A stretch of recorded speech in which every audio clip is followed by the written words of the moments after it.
Welcome to another episode of A Brother with Questions. Thank y'all, man, for listening. Appreciate y'all for liking and subscribing to the channel. We have hit a little growth streak this last week. Last week's videos are doing really well. Thank y'all for commenting and liking and subscribing to the channel, man. I appreciate that. That's what helps the growth. Remember, you can also find us on TikTok. You can find us on Facebook. You can find us on Instagram as well. So please go check and like out all of our channels. Of course, a lot of you are listening on YouTube, so I appreciate you for that. But let's dive into today's topic. I find myself in another reflection mode. This on today's topic. Obviously, right now, really big in the news. Former President Donald Trump indicted for a fourth time. This time, of course, in Georgia, on RICO charges. And despite all of this, we still see that, at least in the moment, he is still leading in the presidential nominee polls by a landslide. I mean, I think his closest competitor is 30 to 35 points away in terms of percentage points away from him in some polls. And then in other polls, I think he's up like 40 or 50 points in some of the other polls. So at least according to the polls, he is killing the game right now. And for me personally, I find myself struggling with the idea that he's going to gain that nominee again.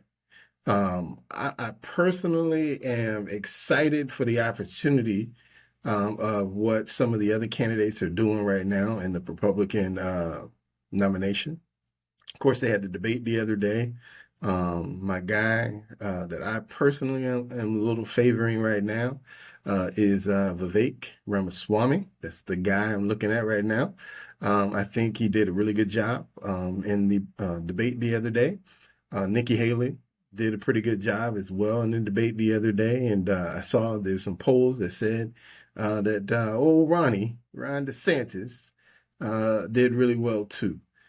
So we got some other people out there, some fresh faces, at least one fresh face, a couple of old faces that we're familiar with, and then of course we have our former president. And so for me, I'm looking at this field, and I'm encouraged by some of the conversations that people are having, but of course, the person dominating the entire conversation is former President Donald Trump. And I didn't have a problem with his first presidency in terms of his accomplishments. Just from a personal standpoint, I know multiple people who have talked about the fact that during his presidency, um, they had some of the best years in their business during his first term. I can concur with that. I had some of my best years in business during his presidency, and so for that, I'm with him. I have no problem with that. I know for other people, the fact that he appointed three Supreme Court justices and 200 and something odd federal court judges. I think the number is 234, but 200 and some odd federal court judges. I know for some people that was huge. I mean, just look at a few years later when the whole abortion thing came up and the feds kicked it back to the states. I think right there proved why it was so important for him to put three judges on the mound. I know looking at some of the other accomplishments as I was just kind of quickly gathering some notes for this conversation. I mean, the lowest unemployment rate for African Americans, as they like to call them, I say blacks, but lowest employment for African Americans, lowest employment for Hispanic Americans, lowest unemployment numbers. They had, I think it was 40 months of straight growth. I mean, as far as the economy as a whole, booming for the most part during his presidency. We didn't really hit a little bit of a snag, of course, when COVID and some of these lockdowns started happening. But I mean, unprecedented growth during his term. So there were a lot of positives that one could discuss as it relates to his first term. But yet here we are, and I find myself conflicted. I certainly am. And listen, I'm having this conversation because help me out. Help me see what I'm missing in terms of why, in spite of some of these other individuals, he is still the best person to represent the Republican Party come 2024. That's really what I'm trying to ask. So I want to talk to you about where I'm at and why I'm in that place. And then I want you to talk to me about why, if I'm wrong, why you agree or why you think I'm wrong. Or if you agree with me, help me help me just figure this thing out of my head. Because I am truly perplexed at the idea that the overwhelming majority of people, in spite of all the challenges that he's about to have, are still like, he's the best guy over everybody else. And so for me, it starts here. I'm challenged, one, by his conversation. And here's why. As much as I certainly don't think like a racism is holding me back in any way, shape, or form. I'm not on that train.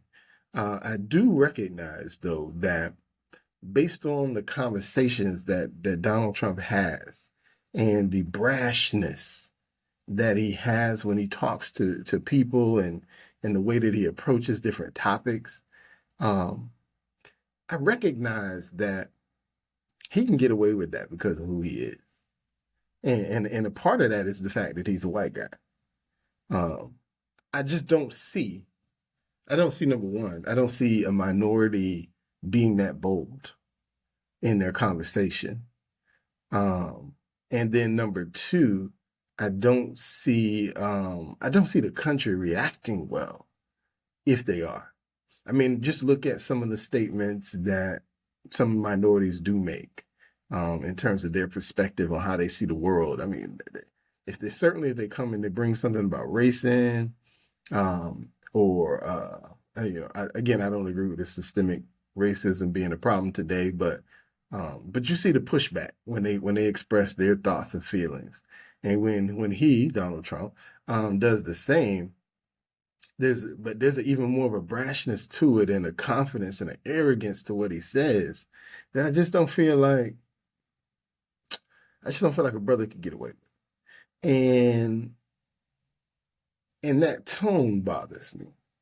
That tone bothers me because again, I recognize that you do that because of who you are, and again, a good part of that is because you're a white man. So that bothers me. And there is a decorum too that I think you have to have when you're running for the highest office in the country. A decorum, because you represent 300 and some odd million people. There's a decorum I think you're supposed to have that he just doesn't have. I mean, he truly approaches this thing as if he's in, obviously he's not in a bar fight, but he approaches it as if he's talking in a bar fight. As he's speaking to people like, what you gonna do, bro? I mean, that's the only way I can think of to describe it. There's a brashness and an arrogance to his tone that just irks me. And maybe it's because of history, right? I mean, when you think about people who have become president, people who have ran for office, there is I don't even know if I want to call it a humility, but I guess there's just a respect that they have for the office in terms of how they conduct themselves and the things that they say to others, and how they treat others. That Donald Trump just does not seem to care. If you coming for him, he's gonna let you know I'm coming for you. I mean, even if you look about, obviously we've seen at this point the mugshot seen around the world. I mean, the scowl that he had in that mugshot. Man, if I was anybody in the DA's office in Georgia right now, I'd be like, man, this dude had to get us. Like, he is the scowl. That's the scowl that says, you just wait. I got something for you. So it's that brashness, that decorum you know, it bothers me that there's no humility in these situations. Him, again, whether or not he is guilty, um, honestly, I look at a lot of these cases and you can see that a lot of the evidence is real circumstantial. So I'm not here to decide whether he's guilty or innocent, but I am going to say that looking at some of the way that a lot of these cases were put together, it seems like they were stringing these things together based on what's a thin string? Fishing line. You know what I'm saying? I mean, the way they're connecting the dots is so thin. You got to wonder, like, I mean, in all honesty, my real opinion is that this is a witch hunt, and they are out to ensure that he has no opportunity to be successful in his campaign. And then as we can see at the moment, it is just backfiring because the more charges they put on him, the more we're seeing a pushback from people going, "Oh, y'all trying to do this to him now? Well, man, we finna fire up even more." My guy, in the last when he went into Georgia, you had your black guy. He had on his shirt, and this is not one of my favorite words, but he had on his shirt "N words for Trump" 2024. I mean, it just speaks for itself. The passion that people have for this opportunity for him to run for president again. That, again, for me, I'm just still trying to figure this thing out and going, obviously I want to see, I'm excited to see who they put up. But the thought of it being Donald Trump again, there's something that don't sit right in my spirit. And I'm really trying to understand, am I missing something? Again, I acknowledge what he did during that first term, and I can see why there's an argument to be made that he obviously did a lot of great things. I can see that argument, but again, just is something just don't spit right in my spirit. Just about how he moves. Help me out though. Again, comment. Tell me what am I thinking wrong here? Is my thought process off? Help me out. Tell me. I'm curious to hear what you got to say about that. And so, I mean, my honest opinion about these cases, personally, I think it's bad precedent. The idea that we would send a former president potentially to jail, I think it's bad precedent. I think it's bad precedent that we're saying to a gentleman who we don't have to like him, right? He's not here to become our friends. But the idea that we would send a former president to jail based on, a thin line of evidence,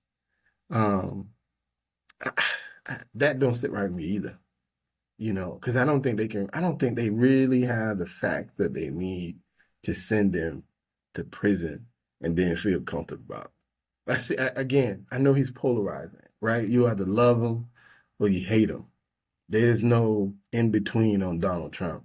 You either love him or you hate him, right? I mean, the Republicans who are voting for him, we could see I should say not voting for him, but the Republicans seem to be off the bandwagon as a party. They seem to, reluctantly embrace the idea that he might be the nominee again. And again, I understand why, because you're looking at it and you're going, this dude won't shut up, dog. Like, just shut up sometimes, dog. Like, you ain't got to tell everybody to kiss your behind. It's not necessary. Everybody don't have to kiss your behind. And so, it's just a weird situation. Weird situation that a nominee for president, a former president, has got 4 indictments on him. And like I said, they are out to get him. They are out to get him. And then you consider the idea that based on polling data right now anyway, there's a real good chance he's going to be the nominee in the midst of, because all of these cases aren't coming up before the election in November. I'd be surprised if 1 or 2 of these cases get solved or at least completed by the end of by the November election. So we're talking potentially becoming elected as president, and then basically putting on hold a bunch of trials because I can't imagine they're gonna try him during his presidency. If they did, that's just but like these dudes hate him. They like this dude right now. But it's just a weird situation to be in.